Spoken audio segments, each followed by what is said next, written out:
Volunteers, please be quick. At the same time, please keep watching whatever items they need. Please.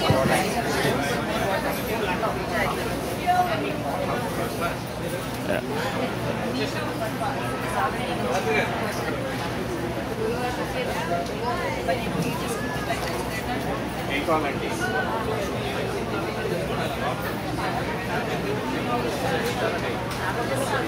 Sure.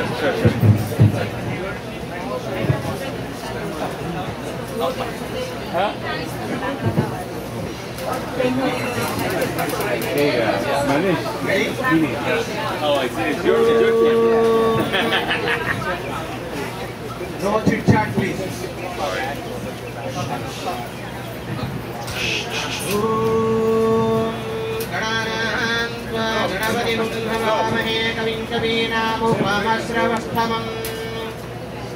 ज्येष्ठराजं ब्रह्मणस्पत आनस्मन्मन्नोदिभिस्सीदसादनम् प्रणो Devi Saraswati वाजेभिर्वाजनीवती धीनापवित्र्यवतु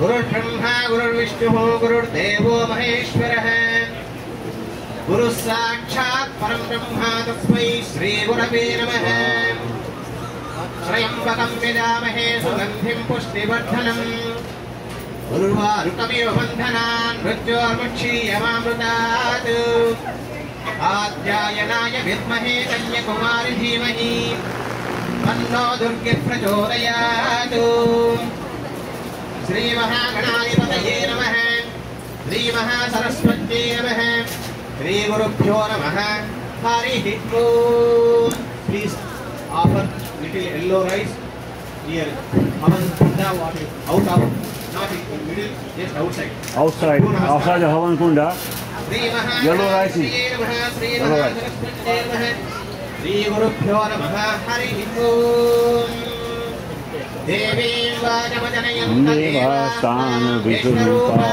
Vajavo Vananti Sado Mandreshavo Dhyamduhana Dherutva Rasmana Vasustutaitu Ayam Muhurtasya Muhurtostu Muhurtakale Suryadinam Navanam Grahanam Anukulyata Parasiddhirastu Yashivo Namarupabhyam Ya Devi Sarvamangalam Mayostam Smaranat Pumsam Sarvato Devangalam Lavastesham Jestesham Kutastesham Parathavah Esham Divarashyamo Hrudayastho Dinartanah Apadamapahattaram Dataram Sarvasampadam Lokabhiramam Sriramam Bhuyo Bhuyo Namamyaham Sarvamangalamanganye Sive Sarvarthasadake Charanye Triyambake Devi Narayani Namostute. Please offer Akshatas yellow rice once again and do namaskar.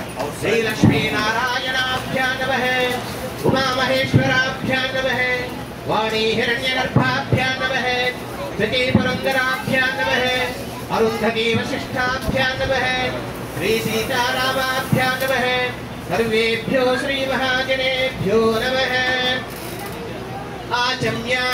Now we do Achaman. First take water with a spoon and every time sprinkle on your head by dipping your right thumb like this. if you are right Apavitra 3 times. Apavitra that is equal to Shava. Apavitra Pavitro Vasatva Gasthan Gatopiva Yaspare Shantarika Shamsavakya Bhyantarasuki Shantarika Shamtarika Achamya. Please drink 3 spoons of water. Means each time 1 spoon. Like that 3 spoons you have. 1 2 and 3 times water 3 times Om Keshavaya Swaha Narayanaya Swaha Madhavaya Swaha Govindaya Namaha Vishnave Namaha. 4th time you take little water in the hands and wipe your hands. Govindaya Namaha Vishnave Namaha Sudhanaya Namaha Vikramaya Namaha Vamaraya Namaha Sridharaya Namaha Rushi Keshaya Namaha Padmanabhaya Namaha Damodharaya Namaha Sankarshaya Namaha Vasudevaya Namaha Rajyumnaya Namaha Niruddhaya Namaha Purushottamaya Namaha Doshaya Namaha Narasimhaya Namaha अच्युताय नमः जनार्दनाय नमः उपेन्द्राय नमः हरे नमः श्री कृष्णाय नमः. Please touch the water, touch the earth and do namaskar. उत्तिष्ठन्तु भूतपिशाचाः एते भूमिभारकाः एतेषामविरोधेन ब्रह्मकर्मसमारभे प्राणानायम्यान्. If you know pranayama, please do, or otherwise namaskara.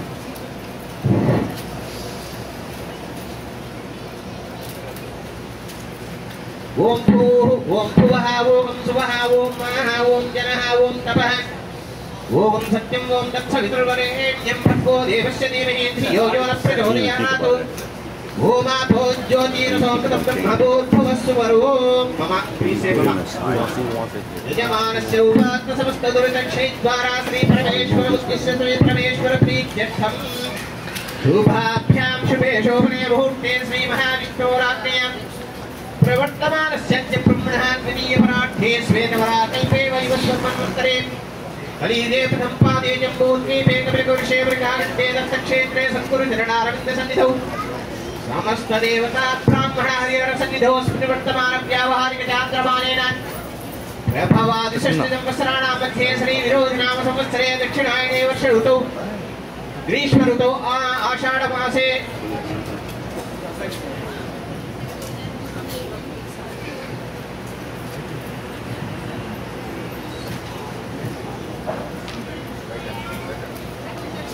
शरद ऋतौ आश्वेजमासे शुक्लपक्षे नवम्यां तिथौ वासरः भानुवासरयुक्तायां शुभनक्षत्र शुभयोग शुभकरण एवं गुणविशेषण विशिष्टायाम् अस्यां शुभतिथौ.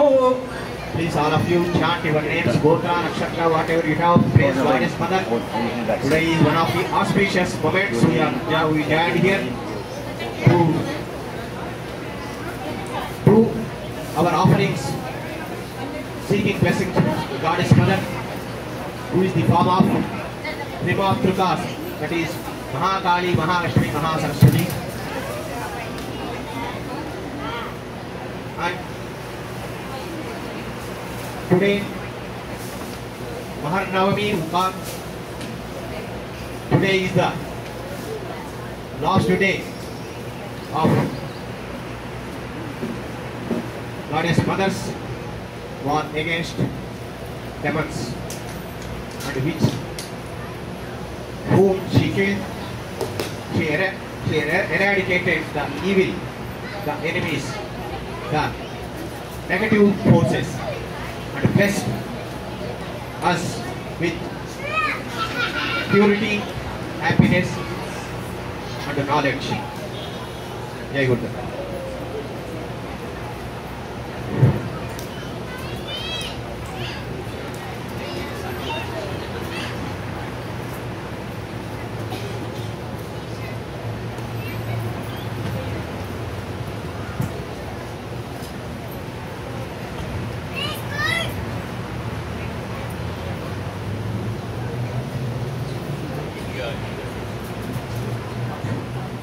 Please repeat. Asmakam Saha Kutumbana Shema Stairya Dhairya Vijaya Abhaya Ayu Arogya Aishwarya Abhiruddhi Siddhyartham Dharma Artha Kama Moksha Chaturvidha Phala Purushartha Siddhyartham Ishta Kamyartha Siddhyartham Mahakali Mahalakshmi Mahasaraswati Swarupini Shri Navadurga Swarupini Shri Durga Devi Vishesha Anugraha Prasada Siddhi Dwara Bhakti Jnana Vairagya Yoganam Anugraha Prasada Siddhyartham Nirantara Shri Bhagavati Bhagavat Sevana Chintana Yogyata Anugraha Prasada Siddhyartham Sakala Manovancha Phala Siddhyartham Vishesha Sharannavaratri Mahotsava Navama Divasa Bhanuvasara Pratakala Vishesha Punyasamaye Vishesha Devi Upachara Puja Anantare Devi Prityartham Yathasakti Homathe Karmani Acharya Mukhena Aham Marishye. Please touch the water, the cup what you have.